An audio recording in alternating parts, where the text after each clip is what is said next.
Mais votre invité ce matin est comédien. Bonsoir Fabrice Lucchini. Bonsoir Léa. Merci de nous recevoir. Vous venez de sortir de scène, vous jouez votre spectacle, on est au Bouffe Parisien. Quelle semaine quand même, hein. Le moins qu'on puisse dire, c'est que un homme comme Jean d'Ormesson disparaît. Il incarnait pour les Français quelque chose de ludique, la grande aristocratie pas arrogante, l'œil bleu, Rimbaudien allait retrouver quoi l'éternité, c'est la mer mêlée au soleil, la jouissance, car d'Ormesson amenait tout à un niveau de ludique, un amour érotique. On pouvait même imaginer un Socrate dire mais finalement vous êtes un érotique. Et il est parti en réussissant. Je me fie à ce qu'a dit sa fille et je veux pas faire l'indiscret, mais réussir sa mort, il l'a réussi, mais comme il a réussi sa vie. C'est assez beau parce que Nietzsche a un grand texte en disant comment voulez-vous réussir votre mort, vous n'avez même pas réussi votre vie. Eh bien d'Ormesson, il a été du côté de la jouissance, du côté de la légèreté et du côté de la dimension ludique, et il s'en va en dormant avec une crise cardiaque. Ça c'était mardi soir. Donc je vois une grande responsable de France Inter, et le même soir, ce soir...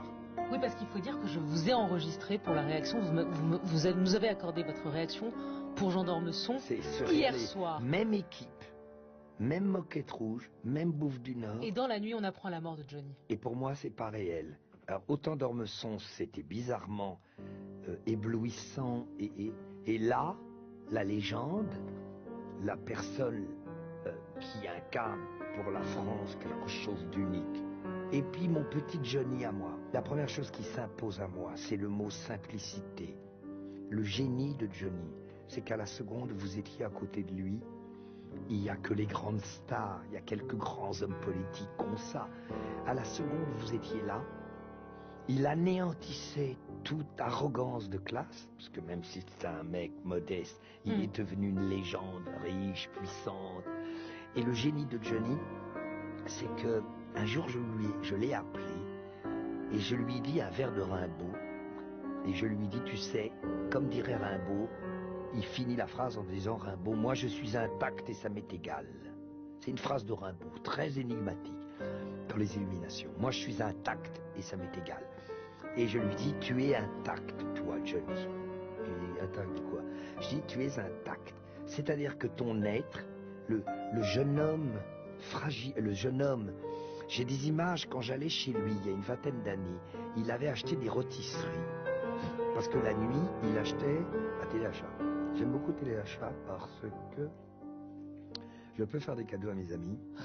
Et j'ai pas envie de l'imiter parce que j'arrive pas à savoir si je ne réalise pas qu'il est mort. C'est très étrange. Fabrice Lucchini, c'est étonnant ce que vous dites. Vous dites, en fait, pendant longtemps, il n'a été qu'un chanteur des yéyés, un peu méprisé par l'élite intellectuelle. Et puis soudainement, il change de statut et ça devient chic d'aimer Johnny. Et il l'avait théorisé lui-même. Voilà ce qu'il disait dans un entretien que vous avez donné ensemble il y a 10 ans au Figaro. Je les intrigue beaucoup aux intellectuels. Ils ne savent pas vraiment qui je suis, si je suis un con ou un type intelligent. Ils ne le sauront jamais d'ailleurs. Pendant des années, ils m'ont pris pour un imbécile. Et puis Godard m'a donné un rôle. Et d'un seul coup, ils se sont mis à dire « Il est bien ce Johnny ». Et là, il a eu une carte gigantesque, énorme carte gold. Je lui ai posé souvent la question, parce qu'on a parlé des heures entières. Je voulais faire un film sur lui, où il aurait été une sorte de Socrate. Et moi, je posais des questions naïves, et lui me répondait. Mais je lui ai dit, tu sais pourquoi les gens de caricature, comme quand tu as raté l'arrivée du Paris-Dakar, tu as dit avec une naïveté totalement sublime, enfantine, si je n'étais pas tombé en panne, je serais arrivé le premier. Bon. Pourquoi? Parce qu'il revisitait les évidences. Moi, je l'ai vu avec un instinct prodigieux dans une chambre. Il sait exactement où il est aimé, où il n'est pas aimé. Il avait une fulgurance comme tous les grands monstres. Il sait organiquement qui c'est qui l'aime, qui c'est qui ne l'aime pas. Ce qui est bouleversant. Nous avions une petite costumière qui s'appelait Laila. Et elle était formidable parce qu'elle faisait... Bon, alors on change de chemise, Johnny. Et il faisait comme un enfant. Oui, excusez-moi, Laila. Puis il changeait la chemise. Ça va comme ça? Et il adorait les gens qui étaient eux-mêmes, qui disaient « Non, Johnny, il faut l'attacher jusqu'à là. » Bon, il est l'incarnation de la simplicité. Une anecdote fondamentale. Nous sommes dans un pavillon de banlieue pour le film. Un pavillon à 250 000 €, donc vraiment pas de la merde. Pour le film de Jean-Philippe. Voilà, pavillon pour les middle class, mais 250 000 €, déjà un pavillon de gens qui ont réussi. Et puis, toute l'équipe technique, très mélanchoniste, très baba, très bobo de gauche. Ah, quelle horreur! On n'entendait que deux horreurs dans cette malheureuse maison. Ah, t'as vu le vis-à-vis? Oh, le jardin, c'est effrayant, regarde! C'est Johnny. Et Johnny, tout le monde part, on est tous les deux, il est 13h30, il est loin dans la chambre, on est que tous les deux dans la grande pièce, et il se tourne vers moi et me dit je sais pas ce qu'ils disent, j'aime beaucoup cette maison. Longtemps, j'aime beaucoup cette maison, d'ailleurs je pourrais y vivre. Il y avait tout là-dedans, il y avait l'enfance, il y avait que... C'est un métaphysicien, il connaissait l'angoisse.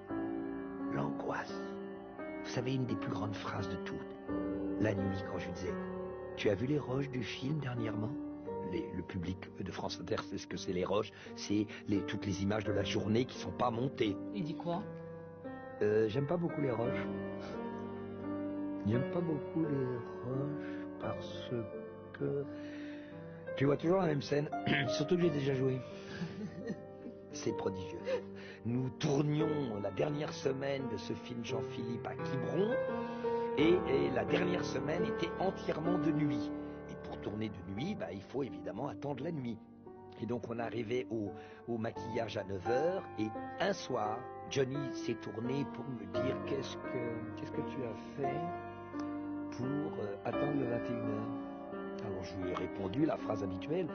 J'ai fait ce que j'ai pu, j'ai fait 1 heure de promenade sur la plage pour faire le cardio training. Puis après je suis rentré à l'hôtel, j'ai écouté Glenn Gould, je me suis fait un peu de variation, j'ai fait après les suites pour violoncelle, puis j'ai fait 3-4 partitas, puis après j'ai terminé ce bouquin merveilleux, admirable, la métaphysique de l'amour et de la mort de Schopenhauer, où la thèse de Schopenhauer c'est qu'il n'y a que de la volonté de l'espèce dans la relation amoureuse, et ce bouquin est absolument génial. Et Johnny m'a coupé, il m'a dit tu t'es fait chier quoi, c'est un chef-d'œuvre. C'est pourquoi? C'est l'ennui. Vas-y. Qu'est-ce qui fait qu'il devient une mythologie française au sens de Barthes? Comme Barthes disait, la France, c'est le steak frites, c'est la déesse, c'est l'abbé Pierre. Et en quoi Johnny... On pourrait faire un duo, l'abbé Pierre.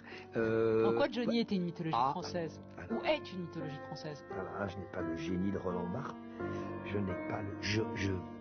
Ayant lu mythologie, je vois ce qu'est le catch, je vois ce qu'est l'abbé Pierre, le béret, le concept du béret, je vois ce qu'est le Tour de France. Là, il y a un mystère, il y a un transfert immense. Ou alors le fantasme rêvé qu'il reconnaissait en lui un de leurs semblables et qu'il était l'incarnation de l'Amérique. Peut-être aussi que le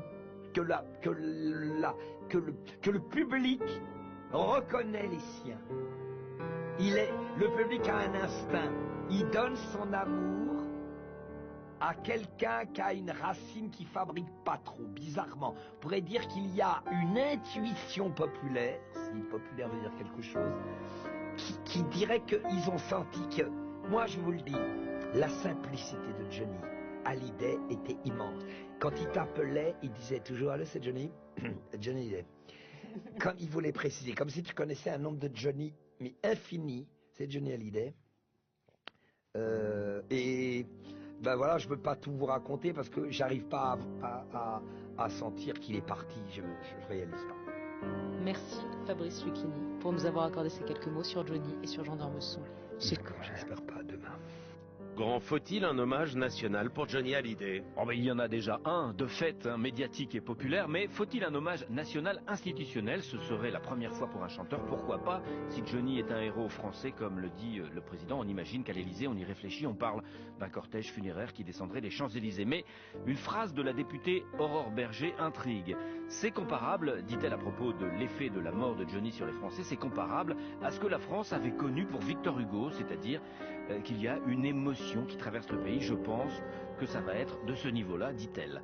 On a beaucoup entendu cette analogie hier. L'écrivain national est mort, le peuple est triste. Le chanteur national est mort, le peuple est triste. La disparition de Johnny, Comme le dit justement Le Monde, bande-son de nos histoires suscite une émotion réelle et massive. Mais une émotion, Thomas, d'après vous, impossible à comparer avec celle de la mort de Victor Hugo. Je ne voudrais pas faire le rabat-joie, ou plutôt le rabat-peine, mais la tristesse des Français est d'une autre nature.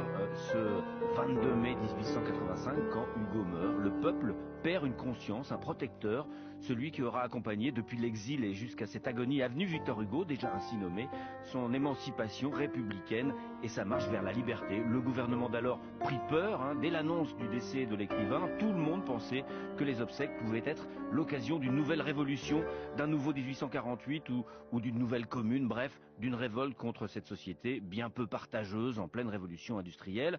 Sur la fin de sa vie, Hugo, qui avait désapprouvé la commune, avait milité toutefois pour l'amnistie des communards. Ses livres, et en particulier Les Misérables, étaient connus du peuple de Paris. Le gouvernement voulait que les obsèques soient une étape symbolique, fondatrice de la jeune République, mais avait refusé que la cérémonie ait lieu un dimanche pour limiter la mobilisation des ouvriers. Il avait également tracé le parcours du cortège funéraire de façon à ce qu'il ne passe pas par le nord et l'est de la capitale, faubourg populeux, quartier potentiellement insurrectionnel. 2 millions de personnes s'étaient cependant massées sur le parcours jusqu'au Panthéon. Une immense ferveur politique et patriotique entourait cet événement. Rien à voir avec Johnny, donc il faut redescendre sur terre. Johnny, aussi important soit-il, et même si ses obsèques réuniront certainement des foules immenses, n'est pas à la chanson ce que Victor Hugo est à la littérature et surtout à l'âme de la France.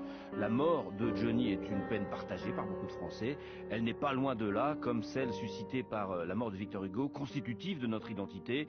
Il ne s'agit pas de hiérarchiser les peines nationales, mais simplement, dans le tourbillon des émotions et leur tradition et leur traduction médiatique d'aujourd'hui, d'éviter simplement des analogies hasardeuses, des erreurs d'appréciation s'agissant du sens et de l'ampleur d'un événement. Merci Thomas Legrand, et sur le